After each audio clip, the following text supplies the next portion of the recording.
بسم اللہ الرحمن الرحیم۔ السلام علیکم میرے پیارے مسلمان بھائیوں۔ ہلال بن امیہ رضی اللہ تعالی عنہ کی بیوی کے زنا کے بارے میں جناب رسول اللہ صلی اللہ علیہ وآلہ وسلم کا فیصلہ۔ ایک مرتبہ ہلال بن امیہ رضی اللہ تعالی عنہ نے رسول اللہ صلی اللہ علیہ وآلہ وسلم کے پاس اپنی بیوی پر شریک بن سہمہ کے ساتھ زنا کی تہمت لگائی۔ اس پر جناب رسول اللہ صلی اللہ علیہ وآلہ وسلم نے فرمایا، ہلال بن امیہ جاؤ اور ثبوت لے کر آ جاؤ، ورنہ تمہاری پیٹھ پر 100 کوڑے لگیں گے۔ اس پر ہلال نے کہا کہ اے اللہ کے رسول، جب ہم میں سے کوئی شخص کسی آدمی کو اپنی بیوی کے ساتھ دیکھے تو وہ گواہ ڈھونڈنے جائے گا۔ اس پر بھی نبی اکرم صلی اللہ علیہ وآلہ وسلم یہی فرمائے جا رہے تھے کہ جاؤ گواہ کو لاؤ، ورنہ تمہاری پیٹھ پر کوڑے پڑیں گے۔ تو ہلال نے کہا کہ اس ذات کی قسم جس نے آپ کو حق کے ساتھ نبی بنا کر بھیجا ہے، میں بالکل سچا ہوں، اور اللہ تعالی ضرور میرے بارے میں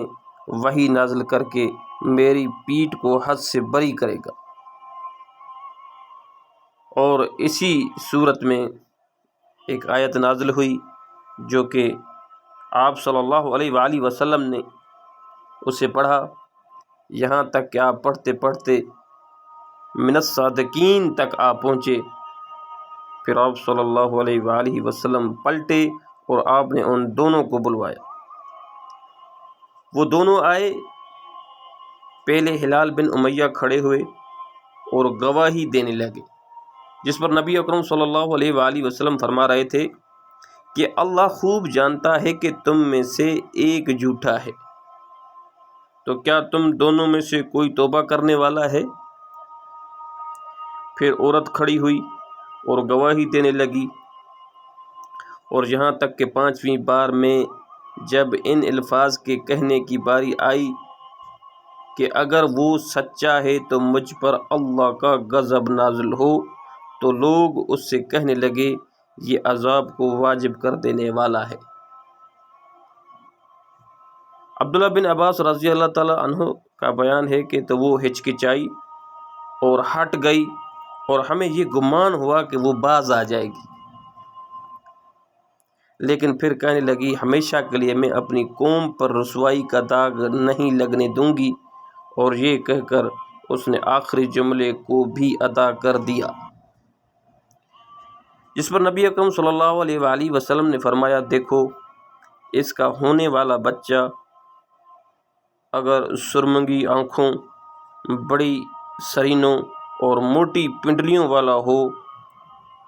تو وہ شریک بن سہمہ کا ہے، اور چنانچہ انہی صفات کا بچہ پیدا ہوا۔